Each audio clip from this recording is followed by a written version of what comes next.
parce que j'étais comme, ok, mais si personne ne me fait confiance avec une carte de crédit, je ne me fais pas confiance avec une carte.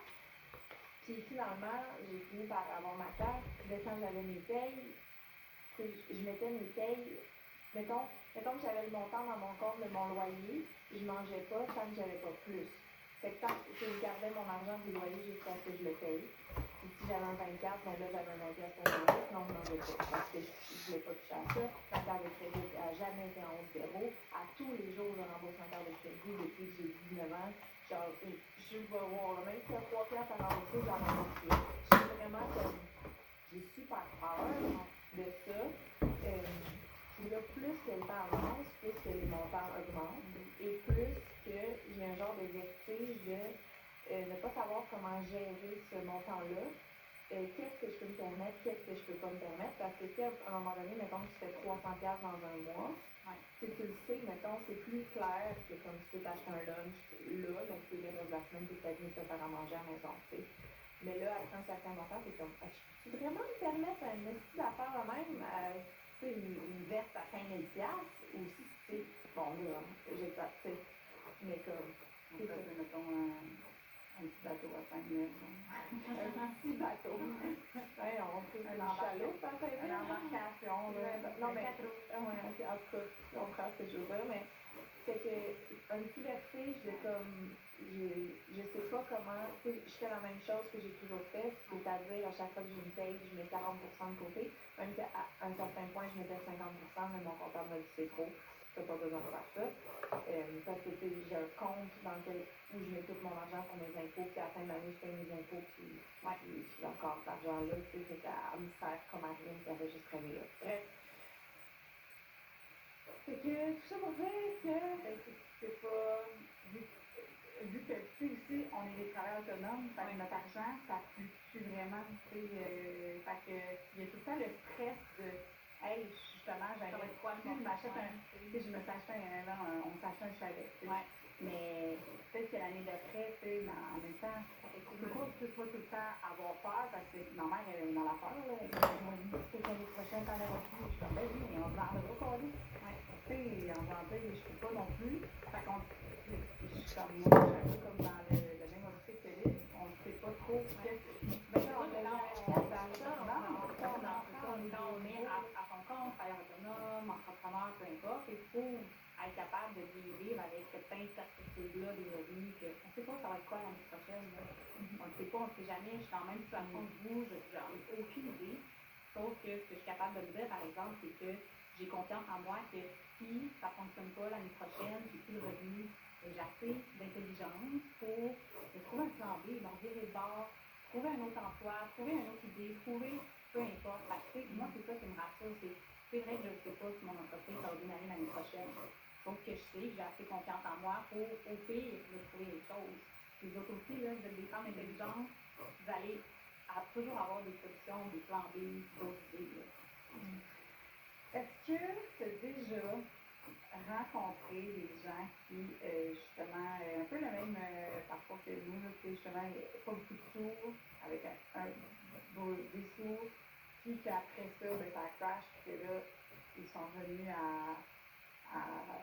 travailler, mettons, plus difficilement pour avoir un salaire moyen, mettons. Ben oui, c'est sûr qu'il y en a qui se sont partis à leur compte, leur entreprise a bien été pendant 1 an, 2 ans, 3 ans.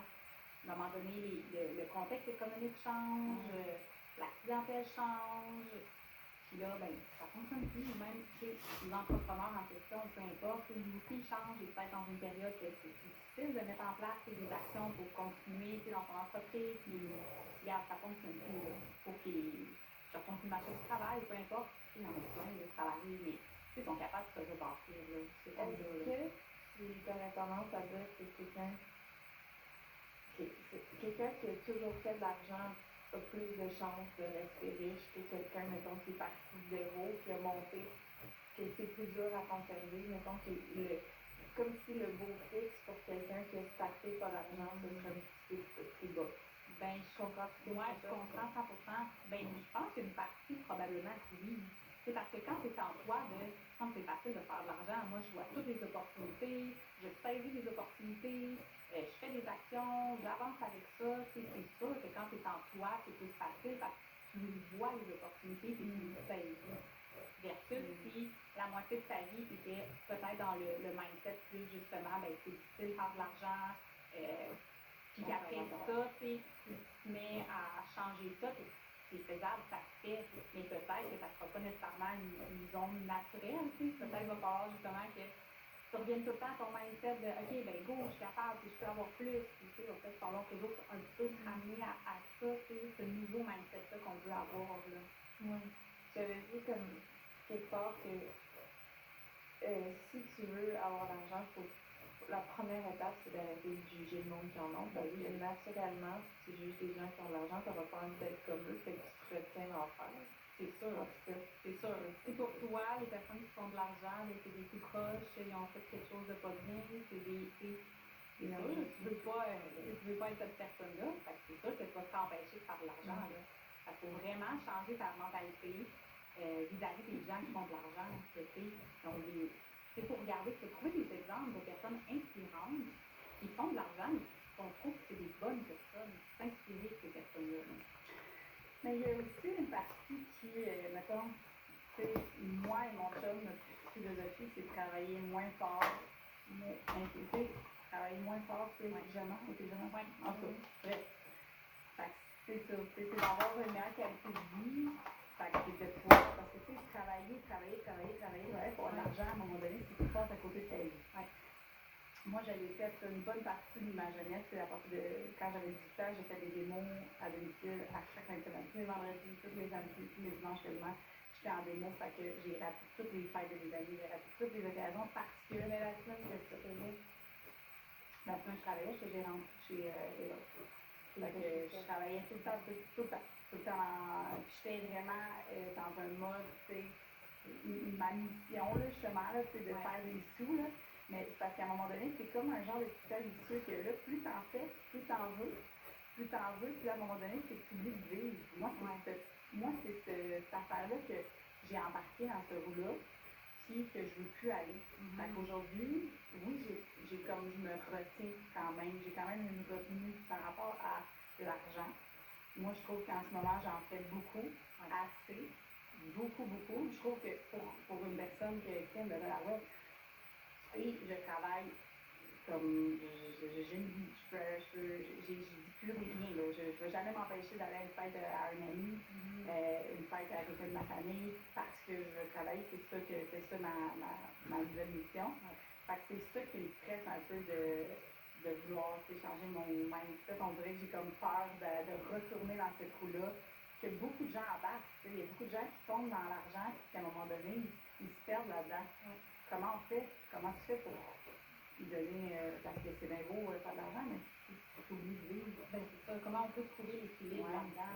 Oui, mais tu sais, je pense que souvent, il faut toucher tous les extrêmes avant de trouver son équilibre à soi. Tu sais, c'est dur de trouver, ben, où l'équilibre là-dedans, là, puis, comme toi, tu l'as vécu, là, tu es allé à l'autre extrême, tu as travaillé tellement fort que tu t'es oublié là-dedans, puis tu as oublié plein de sphères, d'autres sphères importantes dans ta vie, là. Fait que là, c'est ça, tu retrouves l'équilibre. Fait que je pense qu'il faut se poser la question, qu'est-ce qui est important pour moi? Oui, la sphère des finances, c'est important, mais c'est quoi d'autre aussi qui est important pour moi? Ma famille, mes amis, tout ça, ma santé, il ne faut pas l'oublier aussi. Comment je peux trouver le juste milieu là-dedans? Parce que, tu as raison, là, si on fait juste travailler, avoir plus d'argent, puis tu fais quoi avec cet argent-là? À un moment donné, oui, on veut en avoir, mais jusqu'à quel point on va être satisfait, on va trouver qu'on en a assez? C'est des bonnes questions à se poser, je pense, soi-même. Chaque personne va avoir une réponse différente aussi. Là. Parce qu'on en voit tellement, là, des gens qui se perdent là-dedans, là, des gens en dépression, parce qu'ils travaillent trop, parce qu'ils sont pas heureux. Là, l'argent, pour vrai, là, je ne pourrais pas dire que je suis plus heureuse aujourd'hui que quand j'avais pas tout, là, je ne pourrais pas le dire. Parce que j'ai toujours été heureuse, puis j'ai toujours été à la recherche du bonheur. La seule affaire que ça change pour moi, c'est la facilité. C'est vraiment, je trouve que c'est plus facile. Mais moi, le stress, je l'ai jamais eu. Je ne suis pas une personne stressée, fait que c'est comme vraiment. C'est peut-être difficile, fait que. Mais moi, je suis pas d'accord avec ça. Non? Je suis vraiment plus heureuse depuis que je peux vivre avec des bons moyens. Oh, rappelles-tu, non, mais toi, ta vie, puis ma vie, c'est pas la même chose. te rappelles que quand tu avais, mettons, moins de sous, ta qualité de vie aussi, tu étais dans une phase aussi plus rough de ta vie. Là. Ouais. Imagine-toi, mettons, là, avant. Ouais. Peut-être que ça n'aurait pas été. Parce que pour vrai, je me rappelle pas avoir été. Je me rappelle pas que je suis plus heureuse. Là. Je comprends. Plus heureuse. Ouais, Ça, ça peut-être pas bien, mais c'est parce que. Toi, tout a changé. Fait que c'est fou parce que Oui, mais tout a changé, mais ça a été plus facile grâce à l'argent. Ben oui, j'ai dit que c'est plus facile. Okay, Parce que toi, tu sais, le vécu, à gagner 8 000 par année, là, tu sais, c'est quoi? C'est pas le fun. Non. Tu sais, c'est sûr que tu t'es privé sur bien des choses, puis ta qualité de vie, c'est sûr qu'elle est pas pire. Ouais. Fait que tu le vois, là, c'est quoi? Ben là, j'ai de l'argent, ça va mieux. Puis là, t'en profites, ta qualité de vie, elle a augmenté, c'est sûr. Là, tu peux vraiment faire le comparatif. Là. Je comprends. Puis, avec une différence entre 10 000 et, mettons, quelqu'un qui vit, qui travaille, ma mère, elle travaille, je ne sais pas combien, mais elle est dans la moyenne des salaires annuels. Là. Mais en même temps, il faut dire que c'est parce que je me suis mis à pas vouloir. Tu sais, j'avais un chiffre par semaine dans un bar, mais moi, je voulais absolument être créatrice de contenu. C'est ça que je voulais faire dans la vie. Fait que j'étais comme mon argent, je vais la faire en faisant ce que j'aime. Et je me suis ostinée, là. Ouais. C'est ça, dans le sens que j'aurais pu aller avoir plus de peut-être là. ton choix, peut-être ce choix-là, de dire, ben regarde, je me prive peut-être d'avoir plus d'argent en ce moment, mais je veux avoir plus de temps pour travailler sur ce que je veux vraiment faire. Ouais. C'est ça les entrepreneurs qui font. Les premières années, ils font pas une somme. Puis après ça, c'est un choix, là. Au début, c'est plus difficile, après ça, à un moment donné. Fait que tu as fait ça, puis tu investis ton temps dans ton entreprise, puis aujourd'hui, c'est là aujourd'hui, là. Puis là, ça te rapporte là. Fait que des fois, c'est ça, hein. Oui, ça va demander de l'effort, du temps, de l'énergie. Mais ça finit par rapporter ensuite. Quelqu'un rentre dans ton bureau, une femme, étant donné que c'est femme de rencontre, elle a 20 ans, puis c'est une scène, puis elle veut de l'aide. Comment c'est quoi les questions que tu poses? C'est comment de ce scénario-là, que tu montes, puis que tu l'aides, je sais pas. Fait qu'on regarderait premièrement qu'est-ce qu'elle veut faire de sa vie, c'est quoi un peu ses objectifs, avant de dire, je pense que la première chose, c'est d'établir, mais c'est quoi tes objectifs? C'est quoi ta vie dans ta vie? Ouais. Elle veut faire plein d'argent? Ouais. OK. Puis c'est pour voir son mindset et puis tu aligné justement vers l'abondance. Est-ce que pour elle, l'argent, c'est positif? Est-ce qu'elle en veut ou est-ce qu'elle a de l'anxiété financière? Est-ce qu'elle a peur de manquer d'argent? Fait que il faut tout aller changer ces croyances-là à la base. Fait qu'il faut creuser un petit peu, aller voir ce qui se passe. Puis ensuite, ben, au niveau financier, est-ce qu'elle a des revenus présentement? Est-ce qu'elle a des Elle a un job de 9 à 5, 20 heures semaine. Fait que cet argent-là, ça s'en attend. C'est comme un scénario dans deux personnes.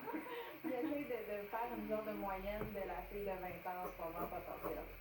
Hey, 20 ans, c'est quoi? C'est 14 piastres de l'heure, là? Il me semble, c'est quoi? Ben, c'est pas tant que ça. Non, c'est ça. Elle, qu'est-ce qu'elle fait avec cet argent-là? Mettons qu'elle, là, en ce moment, elle a ce travail-là, 9 à 5, 20 heures par semaine. Elle veut devenir riche, elle veut faire plein d'argent, travailler à ses passions.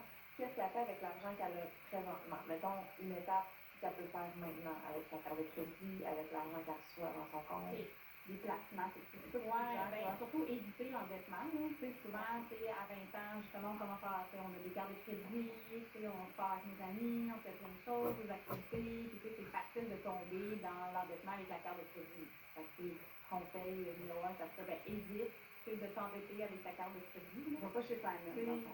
Je veux juste dire, là, la carte de crédit, là, tu me dis, mais moi, je la traite un peu comme si c'était une carte de débit, dans le sens que si j'utilise un montant sur ma carte de crédit, il faut que cet argent-là soit dans mon compte, que je peux rembourser dans l'immédiat à chaque fois. Ça, c'est le best. Ça, c'est vraiment la meilleure mentalité pour savoir avec la carte de crédit, c'est ça. Parce que je vois tellement de gens, justement, prendre la carte de crédit comme un compte de banque.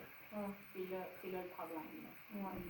Puis, tu sais, je veux dire, il y a du monde, mettons, qui pourrait répondre, ouais, mais si je n'ai pas d'argent, ouais, mais il y a tout le temps moyen de moyenner. Je veux dire, c'est ça ce que je dis là, je le fais depuis que j'ai pas une carte liste de scènes, là. Fait que je sais c'est quoi, c'est rough. Tu t'en manges en tabarnak, tu bois de pinot, tu viens faire gonfler du beurre de pin, mais comme, ça se fait. Mais tu sais, tu t'en as réellement besoin, si tu n'as pas l'argent, Exactement, c'est ça. Comment tu peux, tu sais, ça me stresse tout le temps, j'appelle tout le temps, moi aussi, je suis 2 fois au jour, moi, ça avec comme un petit, à tout le temps été à Ça, zéro. c'est l'idéal. Ouais, c'est quand on embarque dans l'endettement de la carte de crédit à 20% d'intérêt, c'est trop. Mon, tu sais, un de mes mais tu sais, c'est ça, il dit, hey, les intérêts sur un montant, là, c'est énorme, là, c'est genre, c'est quand tu payes 400 pièces d'intérêt par mois, c'est pas vivable, là. Je sais pas comment que les gens y font, là, c'est fou. Fait que, ouais, non, carte de crédit, ça peut être ton pire ennemi, là. Si c'est sûr que c'est pas capable d'en avoir une, couple-là, c'est sûr que, ouais, ça fait peur, ça. Mais tu sais, il y a beaucoup de choses derrière ça, de pourquoi tu fais des dépenses impulsives, puis on en parlait longtemps, pourquoi derrière ça. Ça peut avoir l'air facile de dire, coupe ta carte de crédit, débarrasse-toi-en, mais la personne, elle va quand même faire des dépenses impulsives, elle va trouver d'autres façons, c'est sûr. Non, puis il y a des fois où c'est ça, c'est que des fois que tu n'as pas le choix, des fois, c'est con, tu as une famille, tu as une maison, puis il y a un dégât ou quelque chose, tu sais, il y a des fois que tu n'as pas le choix, là, je dis pas que... Ouais.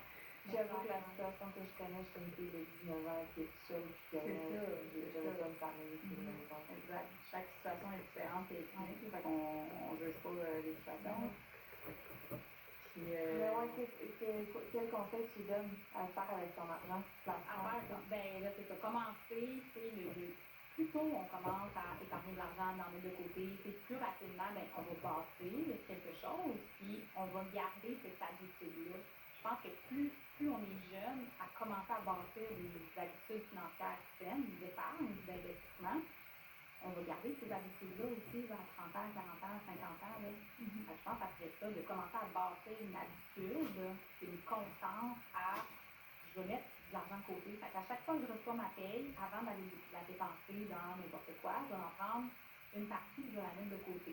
C'est comme toi, tantôt, tu disais, tu mets 40% à chaque fois que tu paye. Moi, c'est un petit rituel. Ouais, mais c'est un petit rituel. Je vais, comme à chaque fois que je vois ma paye, je vais dans mon compte, puis après ça, je vais dans ma calculette, je fais 40 fois le montant, divisé par 100, c'est ça, oui, c'est ça. J'arrive de quoi. Puis là, après ça, je prends ce montant-là, je le mets dans mon compte épargne, puis tu sais, c'est ça. C'est un petit rituel, hein? C'est quasiment le fun à chaque fois parce que après ça, là, tu vois, mettons l'argent dans ton compte principal à baisse, mais tu vois dans ton compte épargne, il fait juste monter, puis tu le vois, là. Ça, c'est une petite récompense aussi parce que tu la. Elle est encore là, ton argent, tu sais, mais elle est là, puis elle t'attend, puis elle est belle, puis elle fait juste monter, elle descend jamais. C'est ça, elle va s'en normalement, tu sais. Pas tout? Ouais. Pas tout. Une partie, oui, mais pas tout. Ouais, mettons que là, la personne te répond, ouais, mais je n'ai besoin de tout l'argent pour mettre de côté. Ben, comment en faire plus d'abord? Tu sais, dans le fond, là, en chiffres, en finance, là, c'est soit tu augmentes tes revenus, tu diminues tes dépenses. Alors, c'est peut-être une question de plus ou de moins. On ne peut pas inventer autre chose. C'est ça, les chiffres, c'est plus ou moins. Fait que si la personne a dit, ben, je peux rien penser, ok, tu peux réduire certaines dépenses, il y a toujours quelque chose à faire. Ou peux-tu aller chercher plus de revenus? C'est comme ça qu'on arrive à créer une marge de manœuvre pour être capable d'épargner. Tu mettrais combien de côté pour, mettons, une fille qui fait ce montant-là par année? Ben, c'est sûr que là, ça ne pas beaucoup. Là. Ouais. Commencer par peut-être, quand on parlait de pourcentage, peut-être 5% de tes revenus. Commencer petit. Puis si on n'est pas capable de 5%, ben moins, mais tant qu'on commence par un petit quelque chose, on crée l'habitude. Puis après, on voit que, OK, mais je suis capable de vivre sans ce petit montant-là. Après ça, on est capable tranquillement de le monter. Puis c'est motivant, là, après ça, de voir que ça augmente. Tant qu'on commence par quelque chose, un petit montant, c'est toujours bon. Un autre affaire qui me stressait maintenant, c'est ça me stressait que mon argent ne soit pas dans mon compte principal. T'sais. Puis là, je suis affaire avec une conseillère financière. Elle, elle me dit, Jo, pourquoi tu fais là dans ton compte? Qu'est-ce que tu fais avec ça? Qu'est-ce que tu veux faire? Ben, c'est lié là, tu sais, il est correct là. Puis on dirait que, tu sais, justement, la protection, là, je l'ai peur qu'il y ait ailleurs qui se perde, puis whatever, j'en vois plus, du temps pas. Fait que ça a été vraiment difficile, là. Au début, là, la première fois, là, elle me dit, OK, ben, gars, on va prendre un petit montant, on va le placer, tu sais, on va le faire. Tu vas voir, il va grandir ce petit montant-là, tu sais. Puis, hey, c'était difficile, là. Je sais, ah non, pas trop, tu sais, après un petit peu. Puis aujourd'hui, j'ai pas de jambes. Je vis pour vrai, là, vraiment, là, avec le minimum. Puis j'aime ça. J'aime vraiment ça. Parce que je sais que comme il est ailleurs, ça grandit, là. Mais ça, puis il y a beaucoup de gens ça, ils placent pas parce que, comme moi, tu sais, qui ont peur qu'ils sortent de leur compte. Je sais pas pourquoi. Oui, non, pas tout. C'est ça. Oui. Mais oui, ça a l'air. Ben, j'en ai, mettons, de l'argent. Je ne sais pas. Non, Ben, je vais mettre de l'argent de côté. Mais comme je sais que le montant que je garde est trop élevé pour ce que je dois vraiment garder. Donc, ouais, ben, ça a rien de mal, là. C'est un peu justement de l'anxiété financière, on a peur de l'été, on veut ça finit, on veut, c'est ça. Et c'est correct d'avoir une certaine partie que à court terme, qui est facilement accessible, un peu comme un fonds d'urgence. Tu sais, j'ai cette partie-là est dans mon compte de banque, qui est facilement accessible. S'il m'arrive une dépense imprévue du jour au lendemain, l'auto brise, n'importe quoi, tu sais, j'ai quand même besoin d'accéder à de l'argent rapidement. Fait que c'est correct de garder une certaine partie accessible rapidement comme fonds d'urgence. Mais moi, le fonds d'urgence qu'Amélie a mis, c'est un CELI que je peux retirer. Fait que, tu sais, je fais un moins gros pourcentage, mais elle dit moins t'en fais, tu sais, c'est comme ridicule parce que je le laisse dans un compte qu'au contraire, ça me coûte des frais à chaque mois, tu sais. Ben, c'est ça. Fait que là, il y a un CELI que je peux le prendre, là, ça m'est arrivé dernièrement, là, j'ai fait, il y a eu que je refasse ma clôture, puis je l'ai pris dans mon CELI, tu sais, mais mon CELI, l'argent que j'ai pris, que j'ai mis en 6 mois, je suis tellement contente. Fait que tu le vois aussi, là, ton argent grandir. Fait que le CELI qui est dans ton compte? Non, il n'est pas dans ton compte. C'est un CELI, c'est comme tu fais des cours pourcentage. Toi, tu le vois-tu, ton CELI? Je le vois, mais je le vois chaque mois. J'achète dans la même institution financière ou dans une autre institution. Mais moi, je le vois qu'à chaque mois, je reçois mon papier. Je vois l'augmentation à chaque mois. Je vois, parce que mon CELI, il n'est pas à risque. Fait que celui-là, il grandit tranquillement, mais au moins, il est accessible. Il est accessible. Ça, c'est parfait. J'ai mon autre qui est à risque élevé. Que là, t'en as un à risque élevé. C'est ça. J'ai commencé à je tripe ma vie pour elle. C'est vraiment fun parce que c'est vraiment, là, tu vois la différence. C'est comme, OK, là, ça c'est mon boy. Mais c'est ça, puis lui, il est dans une perspective long terme. Et donc, le but, c'est de ne pas y toucher nécessairement. On peut se permettre de prendre plus de risques pour, par exemple, ces montants-là, parce que pour toi, c'est pour long terme. C'est pas pour ta retraite, c'est vraiment plus tard. Puis lui, je ne veux pas le regarder. Lui, je le regarde vraiment beaucoup moins souvent. Elle me le dit. Quand c'est positif, elle me le dit. Mais sinon, je ne sais pas faire. C'est descendu. Fait que faut pas que ça stresser non plus. Non, c'est ça. Puis pour conclure sur ce sujet-là, justement, si on a trop un gros montant d'argent qui dort, ben c'est pas mieux non plus dans un compte de banque sans intérêt, parce que là, on se prive justement de faire des revenus passifs, des revenus d'intérêt qui augmentent tout seul. C'est fun, c'est vraiment motivant. Ben oui, parce que tu te dis, hey, c'est cool, parce que si j'avais laissé dans mon compte, j'aurais pas eu ce montant-là en 6 mois. Fait que c'est moins. Le petit CELI, là, c'est tout ça, là. Je te conseille. Ouais, mais j'ai l'argent facile. Ouais, tu veux. Non, mais avant de dire, arrête d'en garder autant dans ton compte. Mon compte, il fait pas. Quand je regarde, hey, pour faire des affaires, je peux te montrer mon compte. Genre, je te le dis, là.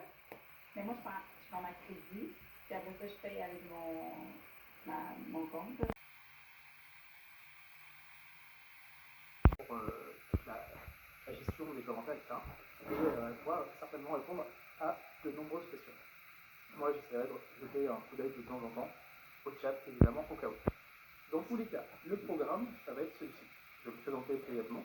Ensuite, je vais vous expliquer pourquoi est-ce qu'on est là ensemble. Et je vais vous présenter ma méthode justement pour réussir à coder un SAS uniquement avec R. J'aurai une petite surprise, donc vraiment, prenez le temps de rester jusqu'au bout. Ce sera vers 13h40, 13h. Et enfin, pour les personnes vraiment motivées, on pourra rester sur une session de questions-réponses. Moi, je pourrais rester s'il faut jusqu'à 14h.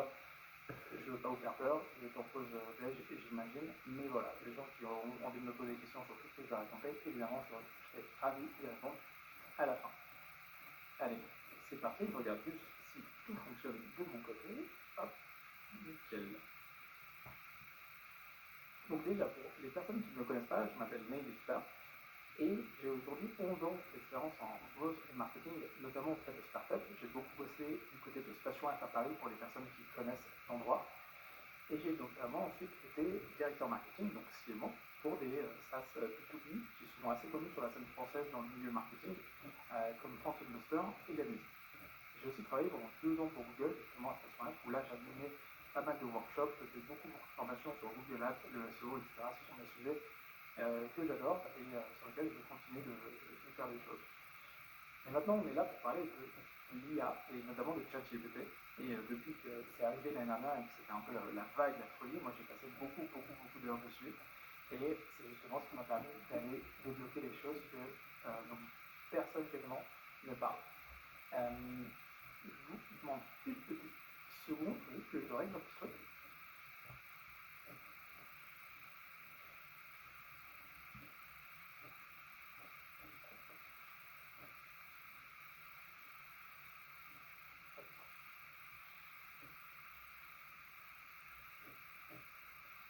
Hop, c'est bon, je suis à vous. Désolé pour le petit constant. Je continue. Si on est ensemble aujourd'hui, c'est parce que beaucoup de gens pensent encore qu'il faut savoir coder pour faire un SaaS. Ça prend plusieurs années pour se former au code et pouvoir sortir quoi que ce soit. Et si on veut réussir à monter un MVP, un side project, un SaaS, n'importe quoi, on doit forcément s'associer avec un profil de type développeur. Moi, je trouve que c'est faux. Et donc, du coup, il y a un an encore, si je voyais ça, j'aurais dit, bah ouais, c'est normal. En fait, après avoir quitté mon job à l'été 2022, mon dernier job c'était donc directeur chez Phantom Buster, un SaaS. Là, j'avais qu'une idée en tête. Vraiment, j'avais un rêve, c'était d'aller monter moi-même mon propre SaaS. Donc, j'ai fait plein de choses. Notamment, j'ai suivi des formations en ligne. Vous connaissez peut-être Open Classroom, qui est très bien pour apprendre certains rudiments. J'ai regardé énormément de tutos YouTube, j'ai essayé de m'auto-former. J'ai même utilisé des outils comme Code Academy, parce que ça parle aussi à des personnes. Carrément fait en bootcamp. Le plus connu en France, c'est le wagon. VIP Project, c'était un peu un concurrent du wagon, j'ai fait ça en 2019. Et à la fin, en 2022, à l'hiver 2022, j'ai même essayé de me former au no-code. Je n'ai pas essayé, je l'ai fait. Je me suis formé au no-code avec des outils comme Bubble. Et je me suis rendu compte que c'était compliqué. Ça restait trop compliqué. En fait, mon niveau restait insuffisant pour coder seul mon SaaS. J'avais une idée, j'avais envie de faire quelque chose. Je ne me sentais pas à l'aise pour aller demander à un développeur de tout plaquer pour me rejoindre, sachant que c'était encore embryonnaire. Et en fait, il me restait 2 options. Soit j'arrivais à trouver quelqu'un pour s'associer, un profil tech, ou alors je me reconvertissais. En train de me dire, est-ce que je ne peux pas faire une école spécialisée dans le code, un truc intensif, vraiment. Parce que j'avais vraiment envie de monter mon SaaS et surtout en fait d'être autonome pour pouvoir monter mes projets. J'ai toujours aimé monter mes petits projets. Et puis il s'est passé ça. Il y a eu la vague ChatGPT, mais surtout il y a eu GPT-4. Et ça a été, on va dire, la folie. Je vais rapprocher un peu de mon micro.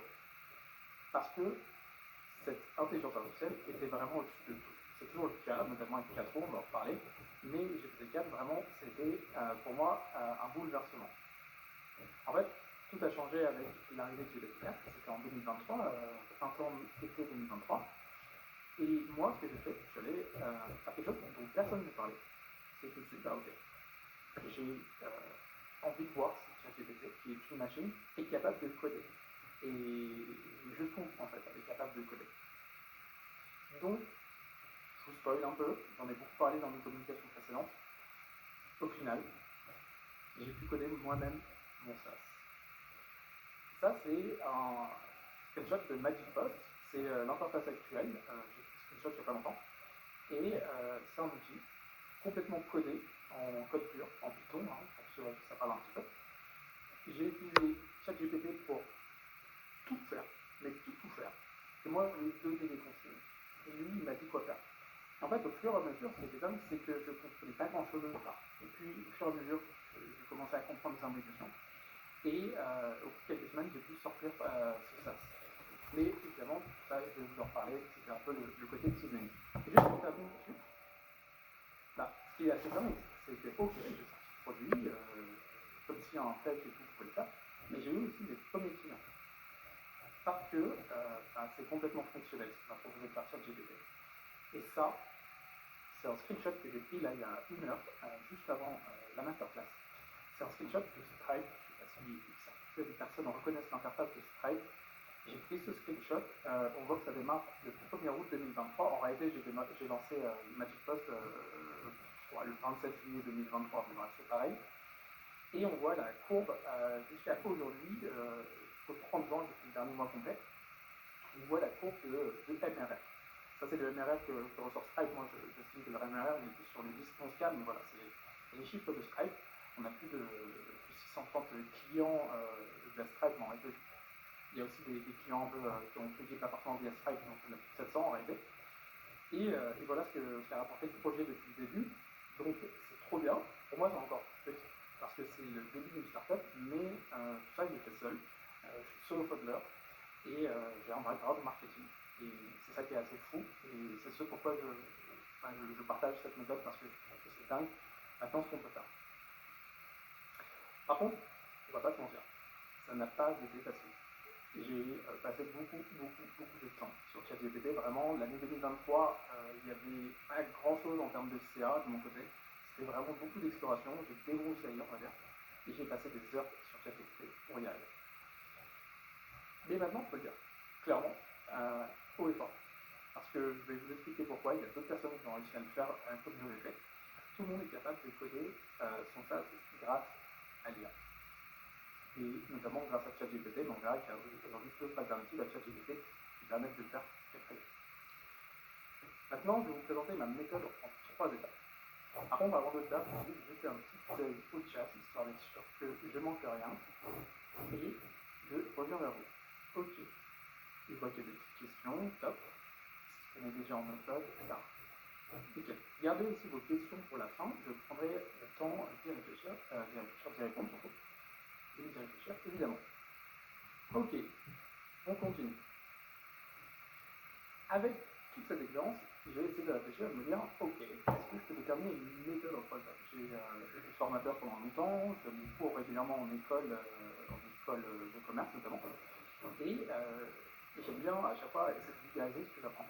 Donc, je me dis que cette méthode, si tout le monde applique, des profils qui ne savent pas coder, des profils qui ont déjà des bases, des gens qui connaissent en code, peuvent y arriver.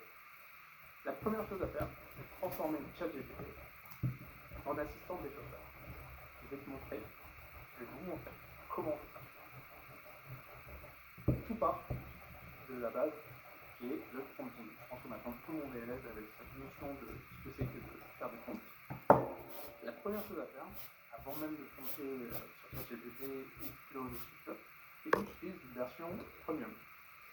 C'est la seule contrainte qui va te coûter un peu d'argent. Mais si tu fais ça, tu iras beaucoup plus vite. Tu peux tenter de coder avec la version gratuite aujourd'hui de ChatGPT, mais honnêtement, je te le déconseille, ça va te décourager, et parce qu'il va souvent dire des bêtises, il va être très incohérent. Par contre, une version premium, qui s'appelle premium, c'est une version payante, 4 euros à 20 € par mois, tu peux très bien prendre 20 € une seule fois en un mois de test.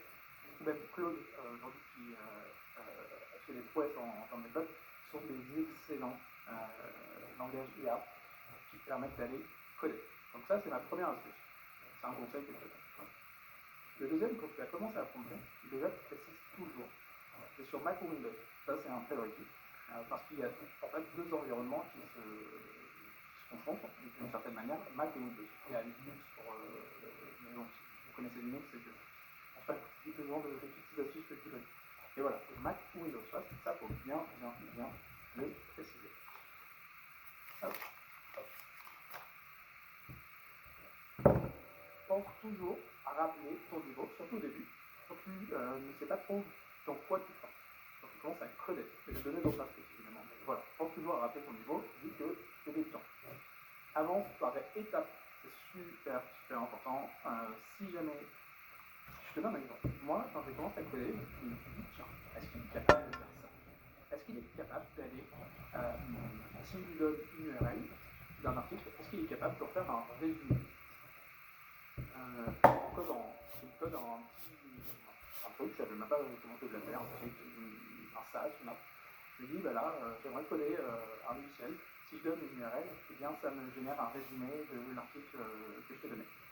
Et en gros, ce que je veux dire avance par étapes, c'est essaye pas de te dire, ok, en un prompt, je vais avoir un résultat ultra complet de ce que j'ai en tête. Non, il faut que tu arrives à découper, et je vais t'en parler après, tu arrives à découper tout projet. Et ça, c'est comme tout, tu te lances dans un gros projet, dans une stratégie marketing, dans un devoir, ce que j'en sais rien, il faut savoir découper. Et c'est pareil avec le fait de coder avec l'IA, même le fait de prompter quoi que ce soit. Généralement, on conseille toujours de découper un prompt, de ne pas faire des prompts trop gros.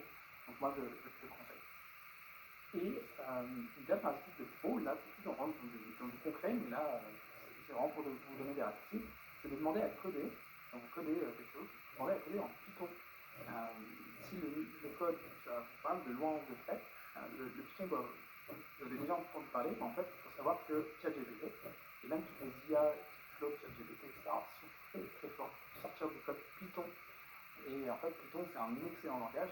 Déjà, ces IA, elles ont été codées elles-mêmes en Python, et en fait, Python, c'est un parmi d'autres, et c'est celui que les IA maîtrisent le plus. Tu vois, il y a du JavaScript, du Java, du Ruby, du PHP. Je vais revenir sur tous ces concepts. Et voilà, Python, c'est la puissance. Donc, toi, aujourd'hui, demain, si tu veux commencer à expérimenter ou si tu vas faire un masterclass, garde bien en tête tous ces conseils. Aujourd'hui, je code tout en Python et je suis une fan de ce langage que je ne connaissais pas du tout il y a un an. Je ne comprenais rien. Mais très vite, on se rend compte qu'il y a une certaine logique. Et en fait, ChatGPT, à chaque fois que je code avec, il m'explique, il me dit pourquoi il a fait ci, pourquoi il a fait ça. Et le résultat, c'est qu'avec Python, j'ai pu faire ça. Ça marche très très très bien. Évidemment, pendant une question-réponse à la fin, je pourrais revenir dessus. Mais voilà, c'est très cool. Aujourd'hui, c'est un langage, je passe rapide là-dessus, mais juste pour vous compreniez, qui en fait permet de tout faire. Tout le monde pose la question, mais ah ouais, mais est-ce que je pourrais coder ce SaaS qui, je pense, est très complexe. En fait, tu peux tout faire en Python. La complexité, c'est à toi de la découper en sous-tâches pour que ce soit moins complexe pour ChatGPT quand tu vas lui dire ce que tu as envie de faire. Il y a un excellent écosystème, bref, c'est un langage qui est à la cote, qui n'est pas du tout dépassé, qui n'est pas vieux, qui est super accessible. Honnêtement, en codant un petit peu avec des Python, des petits logiciels que vous allez peut-être faire après la masterclass, vous verrez que en fait, on comprend très rapidement la logique. Et voilà, l'écosystème populaire, c'est pareil. C'est vraiment le langage qui est à la cote en ce moment, vu que quasiment toutes les IA, LLM, comme ChatGPT, etc., sont codées en Python d'autant plus. Donc moi, je vais te donner maintenant, pour être un peu plus concret, un petit prompt que je ferai si jamais je devais démarrer un nouveau projet. En y allant par étapes, évidemment, mais en faisant déjà un petit truc de base. Tout de suite, donner un petit peu la volonté, le contexte, ce que tu as envie de faire. Je souhaite coder un SaaS pour permettre à n'importe quel utilisateur de générer des résumés d'articles. Okay. Voilà, j'ai envie d'avoir un petit dossier et je mets un résumé d'article, ça marche. Il faudrait que, là je décris un petit peu, vraiment j'ai un peu réfléchi, tu vois. L'utilisateur en fait il insère l'article, et bien ensuite l'article sera résumé avec de l'IA, puis affiché à l'utilisateur. Voilà, là je suis concis, mais en même temps explicite. Et j'explique vraiment bien ce que je veux. Donc tu vois, tu peux carrément démarrer juste par ça, et tu verras que ça marche. On rappelle, les bonnes notes, je suis sur macOS débutant web, et là je me donne la mission, c'est un peu varié, mais par exemple, si je commençais vraiment, si j'étais complètement débutant sur le fait de coder avec ChatGPT, je dirais, peux-tu me dire comment je pourrais m'y prendre pour coder ce projet? Et la piste que je vais te donner, tu dis tout en Python. Même si tu es débutant, tu l'as dit avant, tu veux quand même coder en Python. Tu sais que Python c'est bien. C'est juste que tu verras que tu vas commencer à utiliser la matière. Tu commences à installer des packages Python, CodeForm, tu sais ce qu'il y a à faire, c'est pas si dur. Ensuite, il t'expliquera que tu peux créer un petit script dans un fichier texte et tu l'enregistres sous un format .py, si tu veux dire .python. Et voilà. Et tu verras, en fait, en faisant ça, ça va t'ouvrir déjà les portes, parce que souvent ça ouvre les chakras. Et là tu dis, ah, mais ok, si j'ai réussi à faire ça, je peux pas faire ci, faire cela, et faire tout ça.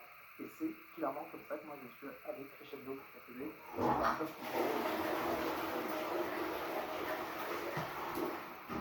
En parlant de ça, la deuxième technique dans ma méthode, en 3 étapes, c'est d'aller de monter en puissance, d'aller crescendo. C'est très important. J'ai des personnes qui viennent qui me disent, voilà, j'ai un projet très complexe, machin, ok. Mais laisse ton projet complexe de côté, tant que tu ne maîtrises pas l'art de coder avec l'IA. Commence avec des petits projets, des petits trucs. Exemple, un générateur de résumé. Exemple, un générateur de cours. Des petits trucs, vraiment des trucs de... Je te spoil, c'est ce que j'ai fait, mais il y a plein d'autres exemples possibles. Moi, j'ai commencé avec ce petit tool, je pourrais te le montrer, je pourrais partager mon écran, je l'avais appelé Lessons GPT. Ça, je l'ai fait en mai 2023.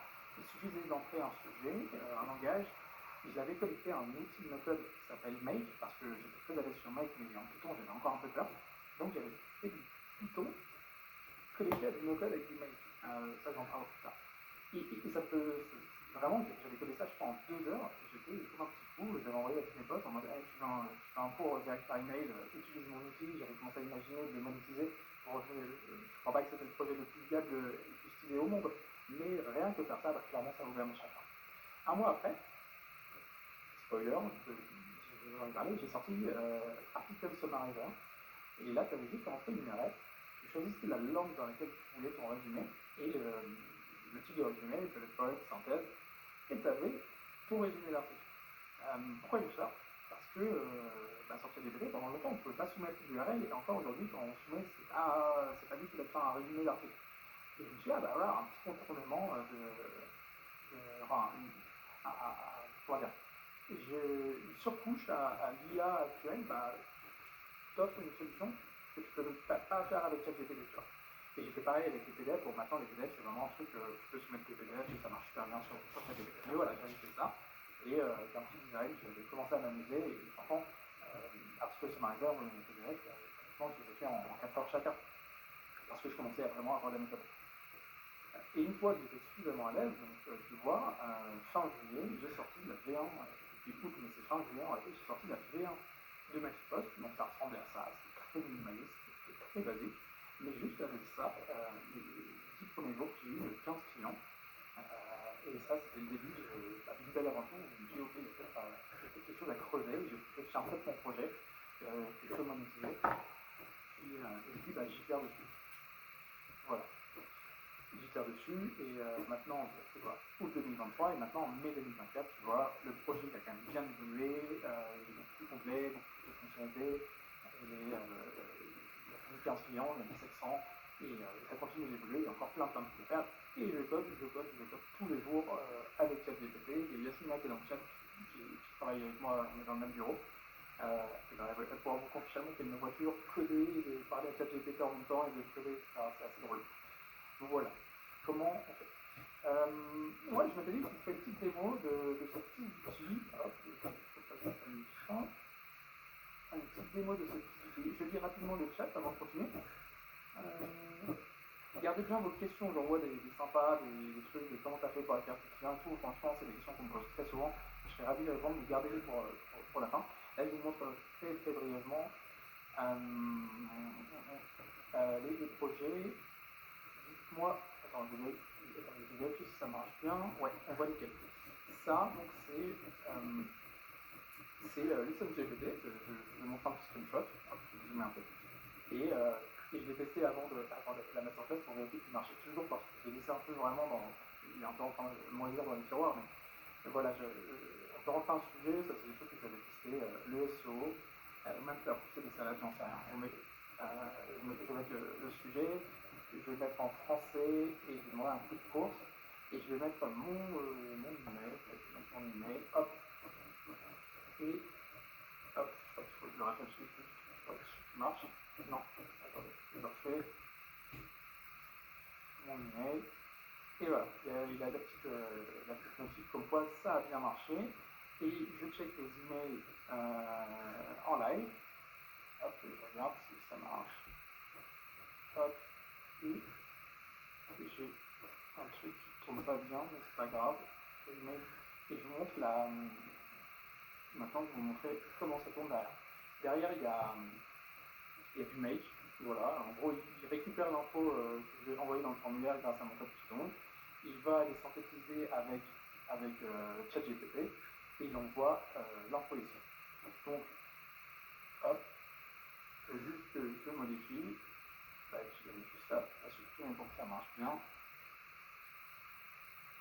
Et voilà, vous voyez, c'est ce qui se passe derrière en arrière-boutique quand on lance le petit générateur. Je vous passe les étapes, je ne veux pas vous envoyer à tout le truc, mais voilà, Mail, c'est un super outil, j'en parle beaucoup dans d'autres contenus. Et voilà, vous voyez, il y a tout qui se produit. Et donc, il a envoyé le petit email. On va aller vérifier mes emails. Et je vois que l'email est là. Voilà, je viens d'ouvrir mon email. Hein. Vous voyez, 12h55 PM. Et j'ai reçu mon petit cours sur le SEO. Voilà, c'est vraiment gadget, mais ça, j'ai fait ça il y a plus d'un an. Et je crois aujourd'hui, il me fait marrer ce petit projet. Mais voilà, c'est pour vous dire que c'est quand même chouette. Je vous montre brièvement Pixelmarie App, qui était l'autre projet que j'ai fait quelques semaines après. Donc ça, c'est Article Summarizer, vous voyez. Je vous donne une URL, hop, je fais un article, voilà, j'ai fait un article. Et là, en fait, lui, il ne va pas cette fois envoyer un email, il va cette fois passer par mail, sur Python. Il va tout de suite générer un résumé de l'article, vous voyez. Et tout de suite, il me dit, ben voilà, les avantages de SEO. C'était un article qui présentait les avantages de SEO par rapport au SEO. Voilà, c'était ça l'article. Et vous voyez, l'article, il fait quand même pas mal de mots. Bon, là, il n'est pas très gros, mais il m'a fait ma synthèse. Donc voilà, c'est des petits projets. Mais clairement, qui m'ont mis la main qui a les pieds, voilà. Voilà. Allez, je repasse sur la page. Maintenant, la question qu'on pose souvent, très souvent, c'est ok, c'est bien, mais comment tu te retrouves avec tes comptes et tout dans ChatGPT? Ça, en fait, j'ai une méthode que je fais tous les jours. Tous les jours, j'ai l'impression de faire le même compte, mais ça marche très bien. C'est déjà tout de suite au début de dire, ben voilà, tu rappelles un peu le contexte, ce que tu as fait sur le projet. Donc là, si je veux améliorer le dernier projet que je viens de vous montrer, je dirais ça. J'ai codé un SaaS en Python qui permet de générer des résumés d'articles en insérant une URL. Voilà. Voici le code de mon app actuelle. On parle souvent d'app quand on parle de SaaS app. Voilà. Je mets les trois guillemets, ça c'est une astuce que je vous donne, qui ne sert pas uniquement pour coder avec l'IA, mais dès que vous faites un copier-coller dans le ChatGPT, je vous conseille vraiment d'encadrer avec ces trois guillemets, et comme ça il comprend bien, ça s'appelle un delimiter. Et comme ça il comprend bien de quoi on parle. Là vous mettez le code, et si votre code, mais si mon code est géant et tout, vous prenez que la partie du code qui, vous saurez au fur et à mesure, qui peut être intéressante pour mais pour vraiment mettre des groupes avec. Et à la fin, tu dis, ben voilà, j'aimerais que tu m'aides à mettre en place, là en l'occurrence, un outil que j'affectionne particulièrement et j'en parle dans d'autres contenus, qui s'appelle Airtable, comme base de données. Parce que, vous avez vu, le Pixelmarie App, c'est sympa, tout le monde peut y accéder, vous pouvez même choper l'URL, hein, je la donner, il faut bien, je vais essayer de la mettre sur le chat en vitesse. Voilà, normalement vous l'avez. C'est de rester bien concentré sur ce que je vous dis et de regarder Pixelmarie après ou en parallèle. Mais ce que je veux dire par là, c'est que tout le monde peut accéder à Pixelmarie. Mais à un moment, quand on veut passer en mode SaaS, on veut créer une sorte d'espace membre. Donc il faut un login segment. Bref. Là, en l'occurrence, je connais cette fonctionnalité. Donc je vous prendrai comme ça. Et à la fin, je vous dirai concrètement, est-ce que tu peux l'utiliser par là et me donner le code qu'il me faut pour le faire. Voilà. Franchement, ça paraît simple, c'est simple. Une fois qu'on a la méthode, une fois qu'on a bien compris, qu'on commence à avoir les bons réflexes, franchement, ça peut aller très très vite et c'est assez dingue. C'est comme ça que j'ai codé notamment le login et le sign-up avec Google, notamment avec Gmail et le mot de passe, mais aussi avec Google. J'ai itéré sur Magicpost et carrément le système d'abonnement, hein, parce que Magicpost c'est un modèle par abonnement, un peu comme les abonnements téléphoniques, si vous voulez. Et aujourd'hui, il y a des abonnements et c'est connecté avec un outil qui est super, qui s'appelle Stripe. Et donc, tout est géré en Python dans mon code. Et tout ça, c'est grâce à ChatGPT. Alors, souvent, on pose aussi la question, ouais, et design et tout, c'est ChatGPT. Il faut savoir que ChatGPT est très très fort pour coder en brut, c'est-à-dire donner des choses qui vont faire que si l'utilisateur appuie sur évoluer vers ce plan et ça met bien à jour son plan et en éditant la carte de crédit, là il sera trop fort. Par contre pour le design, et on parle dans d'autres questions encore une fois, en fait c'est à vous de vous acculturer, c'est à vous un petit peu d'essayer d'imaginer des designs et donc moi je recommande d'utiliser surtout ChatGPT pour aller coder, c'est pour ça que je parle de coder des SaaS. Coder en fait c'est de la logique derrière. tout le design, ce sera un peu à vous d'y aller, de travailler. Il va vous aider évidemment, mais souvent ce sera assez basique. Moi je ne recommande pas forcément de faire tout le design d'un site uniquement avec l'IA. Là, il faudra peut-être aller un petit peu plus loin dans votre profession. Mais encore une fois, c'est pas si compliqué si on a les bons réflexes, les bonnes méthodes. Et je le dis, je répète, j'en parle dans d'autres contenus. Voilà, on continue un petit peu. La dernière étape, c'est maîtriser les bases. Et avant d'enchaîner, je vous faites un petit coup d'œil au chat. Voilà, tout le monde est présent, tout le monde écoute bien, c'est top. Allez, maîtriser les bases, ça c'est ce qui va être peut-être le plus important finalement. Si vous ne voulez pas abandonner en cours de route et vous dire waouh, je suis en train d'être perdu. Déjà, la première chose à faire, c'est un peu, ça peut vous sembler costaud, mais quand on dit comprendre les concepts de front-end et back-end, je parle bien de comprendre. Je ne dis pas qu'il faut les maîtriser. Non, vous n'êtes pas en train de passer une licence d'informatique ou quoi. Non, il faut juste les comprendre, savoir concrètement quelle est la différence entre back-end et front-end, et en fait, qu'est-ce que ça veut dire du back-end, qu'est-ce que ça veut dire du front-end. Et vous voyez, c'est pas si compliqué. Je vous donne un petit exemple. Le langage back-end, c'est toute la logique, c'est tout ce que je vous disais. Par exemple, si l'utilisateur clique sur le bouton pour évoluer son plan de 19 € à 49 €, mais en fait, il y a une sorte de calcul dans le back-end qui va processer tout cela. Côté front-end, c'est pour que l'utilisateur voit que déjà ça va écouter le clic de l'utilisateur, on parle d'écouter. Ensuite, ça va afficher peut-être une petite roue qui tourne et l'écran va changer. Là, c'est le front-end, c'est la relation entre le back-end et le front-end, tout simplement. Des notions de HTML et CSS, c'est super important. Si vous voulez faire un joli projet, parce que vous pouvez faire un projet moche, mais ce serait dommage.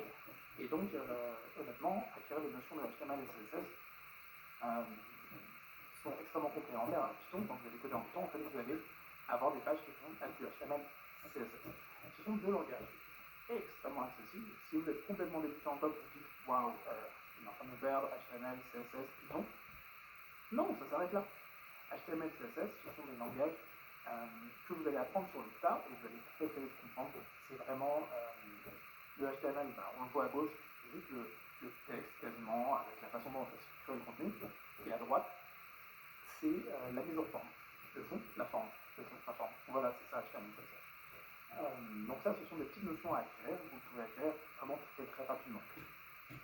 La dernière, c'est d'apprendre à se servir du terminal, parce que si vous faites le prompt dont je vous ai parlé au tout début, vous savez, vous vous rappelez que vous êtes débutant en code, que vous êtes sur Mac, en fait tout de suite, ChatGPT va vous dire, ok, il faut que tu rentres ces commandes.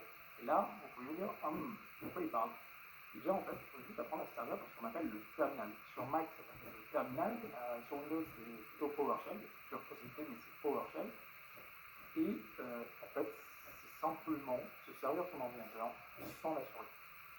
C'est naviguer dans son ordinateur, donner des commandes uniquement avec le clavier.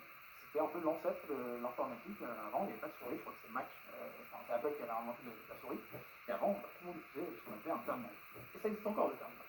Et ça permet justement d'aller coder en Python, notamment, vous verrez plus tard qu'il faut connaître le terminal. Honnêtement, en 30 minutes, les bases du terminal, on peut les acquérir. Voilà un petit peu. Avec cette méthode, toi aussi tu seras capable de coder en SAS. Je suis vraiment sincère quand je le dis, parce que une fois que tu as les bases, en fait, tout ce qu'il faut, c'est y aller de manière progressive. Commencer, puis refaire, puis refaire, puis chaque fois essayer d'aller un peu plus loin. Moi au début, honnêtement, j'avais l'impression que j'étais en train de coder un château de cartes quand j'ai fait ma post. Mais en fait, à chaque fois, je me disais, mais en fait, ok, waouh, j'arrive à faire ça, waouh, j'arrive à faire ça. Est-ce que c'est sécurisé? Est-ce que c'est sécure ce que je suis en train de faire? Oui, c'est sécure. Je lui demandais de bien vérifier. Et par défaut, en fait, ChatGPT est comme une IA qui est sécurisée, on va dire. Donc, il a toujours que conseiller d'être sécurisé. Et à chaque fois, j'avais une étape plus loin. Est-ce que les gens arriveront à s'inscrire? Est-ce que les gens arriveront à mettre un paiement? Est-ce que, je sais pas, tout ça? Et oui. Et c'est ça qui est fou. Voilà, il faut y aller de manière crescendo. Mais c'est vrai que si pas qu'on m'en parle, et si c'est encore assez inconnu pour beaucoup de gens, je me suis posé la question, moi, comment j'ai fait en fait pour arriver à ça? Pourquoi est-ce que je suis un des seuls à en parler? En fait, j'ai compris un truc, c'est que j'avais un enter advantage. Un enter advantage, c'est-à-dire que j'avais développé des compétences, des raccourcis, des choses qui m'ont permis d'aller peut-être beaucoup plus vite, finalement, je n'ai pas abandonné. Déjà, j'avais développé, c'est vrai, socle de connaissances. On va pas se mentir. J'avais des notions de front-end, j'avais suivi des formations Open Classroom, des tutos YouTube, et ça m'a pas pris énormément de temps, mais j'avais ces notions. J'étais pas perdu. Ensuite, j'avais aussi des notions de back-end. J'avais compris quel spécifique le terminal, j'avais appris le langage d'OMI quand j'avais fait l'espèce de bootcamp qui ressemble au wagon, et je utilisais déjà Airtable. Donc c'est des petites choses, je me dis ok, ça c'est quand même un socle de connaissances, mais une fois qu'on l'a, c'est trop bien. Mais moi, je l'avais fait, ouais, ce socle de connaissances. Ensuite, c'est vrai que j'ai travaillé aussi pour des SaaS, pour plusieurs millions d'euros de revenus annuels. 39 heures, j'étais directeur marketing, j'ai même été pendant 4 mois directeur de produit. J'ai travaillé beaucoup avec, côte à côte avec les devs. Et chez Lamis, j'étais directeur marketing sur une mission freelance ponctuelle où vraiment j'ai pu déployer une stratégie marketing pour les faire passer sur un autre stade. Donc je baigne et j'ai baigné dedans, c'est clair, sur ce que c'est qu'un bon SaaS, sur comment imaginer les fonctionnalités, etc. Ensuite, et là, une fois que j'ai découvert ChatGPT, j'ai passé des heures. Et j'ai fait tous mes petits projets, je vous en ai présenté certains, voilà, le SunGPT, Article Summarizer, pour les PDF. J'ai ensuite fait ma petite pote, et je continue d'itérer. Donc voilà, moi la conclusion, je me dis, mais en fait, c'est juste dingue. ChatGPT, ça tue pour faire des résumés, pour donner des idées, pour synthétiser des codes, ce que vous voulez. Mais est-ce qu'il n'est pas genre surpuissant? Je parle de ChatGPT, mais en vrai, maintenant c'est des autres IA concurrentes à ChatGPT qui sont capables de le faire. Est-ce que ce ne serait pas genre coder en fait? On parle beaucoup de code pour les gens qui ne savent pas coder. Je pense à des outils comme Bubble, comme Webflow, que vous voulez, c'est trop bien ces outils. Mais pour aller plus loin, pour aller coder des vrais logiciels, des vrais SaaS, là je pense qu'il y a un raccourci incroyable qui en plus est beaucoup plus utile à terme. Parce que si vous avez codé sur Bubble, c'est bien, mais Bubble, déjà vous êtes un peu stock, Bubble ça coûte très vite, très cher, c'est extrêmement limité. Moi j'ai pensé Bubble et à la fin j'en pouvais plus. Et là en fait vous apprenez à une compétence qui durera jusqu'à peut-être la fin de votre vie parce que vous apprenez finalement aussi à coder. Et l'IA aujourd'hui elle est là, elle est présente, elle est omniprésente. Donc c'est dingue et personne n'en parle. Donc moi j'ai une petite surprise, j'en ai parlé, j'avais une petite surprise à vous partager. Et j'ai travaillé pendant 8 mois, plus de 8 mois sur quelque chose. Et j'ai tout filmé, vraiment tout. J'ai passé des heures là-dessus. Et surtout j'ai été formateur par le passé, donc c'est quelque chose qui me parle beaucoup. Et ça c'est la surprise que j'ai fait, c'est que j'ai conçu la formation qui est en fait la plus complète à ce jour pour coder son SaaS avec l'IA, avec ChatGPT. Et la promesse, c'est que tu peux le faire en suivant la formation, en étant assez assis évidemment, en moins d'un mois. Tu peux avoir ta SaaS en full autonomie, sans l'aide d'aucun développeur. Et je m'étais juré de ne pas demander de l'aide à mes anciens collègues développeurs de mes SaaS. Quand j'ai commencé à coder ma méthode, j'ai voulu tout faire avec moi avec ChatGPT. Et eux, ils étaient bluffés, ils m'ont dit c'est malgré ce que tu as réussi à faire. Donc voilà, c'est la promesse. C'est la formation la plus complète. Évidemment, je reviendrai dessus sur cette question, mais je vais vous la présenter brièvement pour les personnes qui seraient intéressées pour peut-être creuser ce sujet. Déjà, la bonne nouvelle, c'est qu'elle est dispo. C'est pas une grosse promesse, c'est pas en mode vas-y, inscris-toi et tu la recevras par Internet. Non, elle est disponible. Je l'ai sortie en mars et je n'ai pu l'améliorer depuis. Et la promesse, c'est vraiment de découvrir comment tu codes toi aussi ton SaaS avec des côtés pour surpasser tes limites techniques, pour développer en autonomie. Et je te présente aussi toute ma méthode. Il y a tout un pan sur ma méthode qui m'a permis ensuite d'aider à tout cadrer derrière. Il y a beaucoup de personnes qui m'ont suivi, donc c'est trop bien. Et il y a encore plein d'améliorations qui vont venir parce qu'il y a toujours des nouveautés, toujours des choses auxquelles il faut parler. Je te le fais rapidement, tu pourras consulter plus tard la page de la formation, mais j'ai vraiment essayé de concevoir quelque chose. Je te le disais, je donne beaucoup de cours en école, etc. J'essaie toujours de faire des trucs captivants, concis, qui vont à l'essentiel. En fait, dans le premier palier de la formation, moi je vais vraiment revenir sur ces fameuses bases, voilà, le HTML, le CSS, le terminal, le front-end, le back-end, pour vraiment que tu ne sois pas perdu, que tu n'aies pas besoin d'aller sur les tutos YouTube et tout. Non, je te donne tout. C'est vulgarisé par un profil qui est non-tech, je considère comme profil non-tech parce que j'ai un background de marketing. Donc vraiment, le but est que tu comprennes très rapidement. Ensuite, on va utiliser ChatGPT pour aller coder un CSS pour vraiment sortir des outils Webflow ou WordPress pour s'amuser à coder ChatGPT, par exemple pour expérimenter. Et très rapidement, là on est palier 1 et palier 2, en réalité ça fait 20% de la formation. Très rapidement, là je vais t'initier à Python, parce que là c'est le langage ultime, et pas Python, je vais un peu sur le code, non, je vais initier à Python avec l'IA.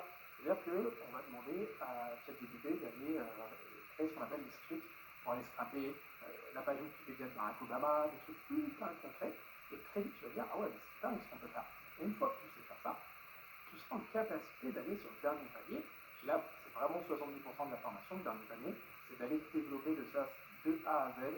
On va tout imaginer, on va imaginer déjà un concept, on va imaginer un peu le design, parce que c'est bien de se projeter dans le design. On va coder les fondations du SaaS, on va coder un peu les fonctions Python les plus importantes, on va faire du HTML, du CSS, même du JavaScript. On mettra ensuite en place un système d'abonnement, de login, et petit bonus, on code certes avec l'IA, mais je vais t'apprendre aussi à injecter de l'IA dans ton SaaS. C'est-à-dire qu'on va connecter le SaaS avec l'API OpenAI. Et c'est juste une dinguerie. Voilà, tu peux créer toi-même tes générateurs d'articles, de posts, LinkedIn, c'est ça. Et la petite cerise sur le gâteau, c'est sorti il n'y a pas longtemps. C'est une promesse que j'avais faite dès le début, c'est de sortir aussi un contenu qui est marketé ton SaaS. Comment moi j'en suis arrivé à aller jusqu'à 10K de MRR en moins d'un an. Et je te donne vraiment toutes les astuces, la phase de bêta test, comment j'ai réussi à craquer toute ma petite poste pour vraiment savoir ce qui marchait et ce qui ne marchait pas, ce qu'il faut faire en termes de SEO, ce qu'il faut faire pour aller trouver ses premiers clients. Vraiment, je ne vais pas spoiler, mais voilà, tout est condensé là-dedans et les retours sont très très cool. J'ai plein de retours, je les passe rapide, mais voilà, Jérémy qui adore le côté, on rentre directement dans la pratique. Sandrine qui est en reconversion développeuse, qui voulait aller plus loin que les formations qu'elle est en train de suivre, elle voulait aussi apprendre à coder avec l'IA. Et elle m'a dit vraiment c'est une dinguerie. Antoine qui est un freelance vivant de Presta, Facebook Ads, Meta Ads, je ne sais pas si ça vous parle, mais voilà, lui il a pour projet de faire un peu ça, c'est sur il avait proposé, parce que je crois qu'il est en train de sortir, sur le fait de créer des apps et tout. Perrine qui est dans les RH, qui cherche aussi à développer des petites apps pour son boulot. Je vous passe un Louis qui va vous parler juste après, la petite surprise, il va vous parler. Lui, il était dans une startup et il avait pour projet de switcher, de monter son side project et d'en faire son projet à temps plein. Et bref, voilà, c'est ça pour toutes les reviews, il y en a plein qui sont sur le site. Avant d'enchaîner, d'avoir discuté avec lui, je veux vraiment être par contre au clair, je veux être au point. La formation, pour moi, elle ne s'adresse pas à tout le monde. Déjà, elle s'adresse aux personnes qui souhaitent développer leur SaaS, ou ce qu'on appelle un MVP, c'est-à-dire un minimum viable product, un side project, en autonomie et surtout très rapidement.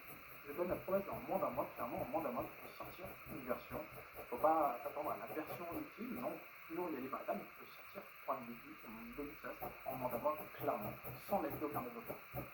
Ça s'adresse à toi si tu cherches une formation qui va à l'essentiel, te donne des raccourcis. Si tu as un esprit logique, et que tu as trouvé des solutions au problème, ça c'est important. Et si tu as conscience, aujourd'hui, l'IA c'est quand même assez fou, et ça ouvre aussi la voie à de nouvelles possibilités. Ça paraît, tu peux très bien te trouver dans ça. Tu peux aussi avoir envie de développer ça pour plus tard. Il y a plein de personnes qui ont fait ça pour commencer à préparer le terrain dans une future reconversion pour 2025-2026.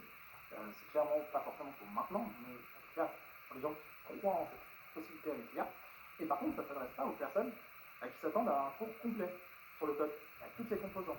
C'est vraiment pas l'objectif. Le but, c'est d'aller apprendre à coder avec l'IA en SaaS. Une fois que tu sais coder en SaaS avec l'IA, tu sauras coder une application, tu sauras coder une application mobile, tu sauras coder un deuxième SaaS, un troisième SaaS.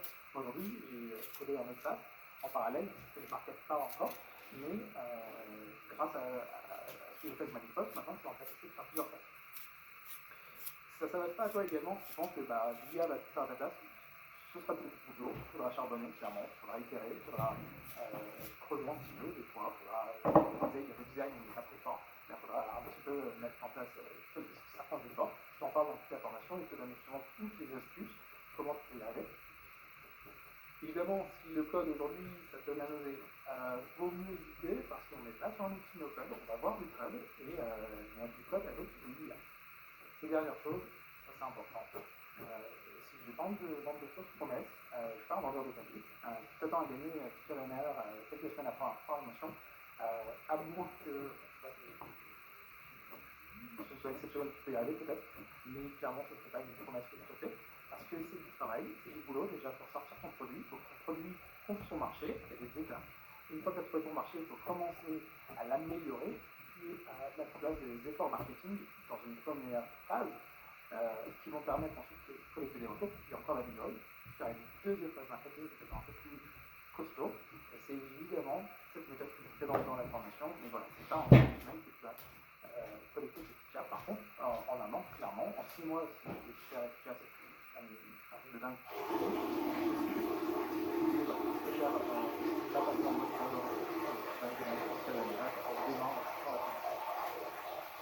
Les avantages de l'espace pratiquement, déjà 100% en ligne, il faut le savoir. Tout est en ligne, des comptes, des exemples, des ressources. Il y a un accès à la communauté Slack, ça c'est super utile, donc vous n'êtes pas seul, vous n'êtes pas perdu. J'ai une garantie, super important, garantie satisfaisante. Moi, j'ai aucun intérêt à vendre quelque chose qui m'intéresse et qui finalement n'est pas ce à quoi la personne s'attendait. Donc, ça se fait rembourser sur 15 jours une fois que tu as fait la formation. Pour moi, il faut savoir pourquoi tu fais le remboursement, mais c'est pas à justifier. Aujourd'hui, il y a 3 personnes sur 80 qui ont demandé le remboursement. C'est pas de problème, elles m'ont dit, ben voilà, ça m'attendait pas à ça, je m'attendais à un peu plus sur le code, etc. Vraiment, qui sont un peu plus ok. Certes, moi j'ai prévu, je vais t'apprendre à coder avec là, on va avancer vite, on va vraiment développer, mais je ne vais pas te donner un truc complet, on n'est pas sur une formation de wagon quoi. Accès à vie et au contenu, et là au prochain contenu, toutes les personnes qui avaient acheté par le passé, elles ont eu de planifier un marketing complètement gratuitement. Donc voilà, un petit peu. La question évidemment qu'on me pose et qu'on se pose maintenant, c'est combien ça coûte. Moi, j'essaie de faire le truc le plus juste possible avec les retours et avec la valeur qu'il a apportée.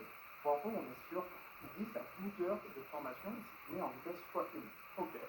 Ensuite, tu peux mettre à la vitesse que tu veux, tu peux aller sur les chapitres que tu veux, tu peux sauter des chapitres. Donc vraiment, j'ai des personnes qui ont fait la formation en 3 jours. On fait 3 semaines. C'est au rythme de chaque personne. Le but, c'est que ce soit le plus quali. Et c'est ce qui ressort dans les feedbacks et c'est ce qui m'intéresse. Donc le prix, tu en as 2. Tu as la formation en ligne, 100% en ligne premium, avec tout ce que je viens de te dire, elle est à 780 € TTC.